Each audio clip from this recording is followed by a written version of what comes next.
raha vatany vao niala ny faritra Toamasina kosa ny rivodoza avady tonga nitsidika tany antoerana ny filoham-pirenena mivady fijidiana izay niompana indrindra amin'ny fampahirezana ireo miarambony saingy fotoana ihany koa ny fanomezan-tanana amin'izy ireo amin'ny fanarenana atao ahafahan'ny mponina indrindra miverina amin'ny fiainana andavanandro. Tonga nitsidika ny tanàna Toamasina ny filoha era-janary mampiana mivady mijery fotony nitondra raha iny antoerana ary nitondra ihany koa fanampiana ho an'ny vahoaka ny filoha sy délégation izay notariany ny sabotsy lasa teo ny famerenana ny andavanandro ny mponina no nampanantenainy ny filoha tamin'ireo vahoaka tao an-tampon-tanàna ny Toamasina.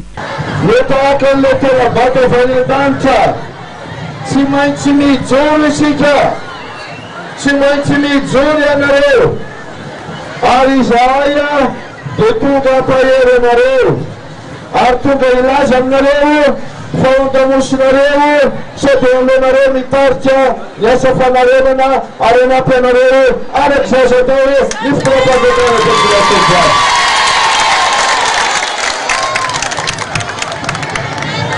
Misy afaka zaho efa nampitaika any amin'ireo tompon'andraikitra maro samihafa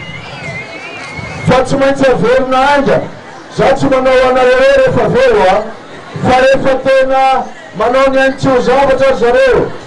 ary efa teknisianina avy any Antananarivo zahay zao mba hijery aingana ny amerenana ny jirama eto aminareo sy ny rano tompolazy tobavy.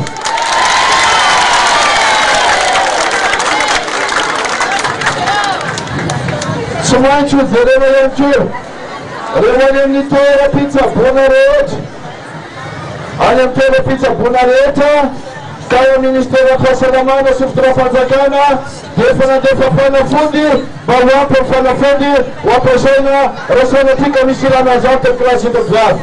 Nampitandrina ihany koa ny filoha teto amin'ny médecine mpanina roatra izay tsy ho afabela velively ary atoka amin'ny lalao ny isianam-bahoaka tolona vary voamaina ary tanty no nentin'ny filoha mivady avonjomaika ho an'ny mponina Trambona ary nisy ihany koa ny fanafody entina matsiny ireo hôpitaly ahafahana amin'ny ay sahady mba tsy hiparitahan'ny lalana aretina.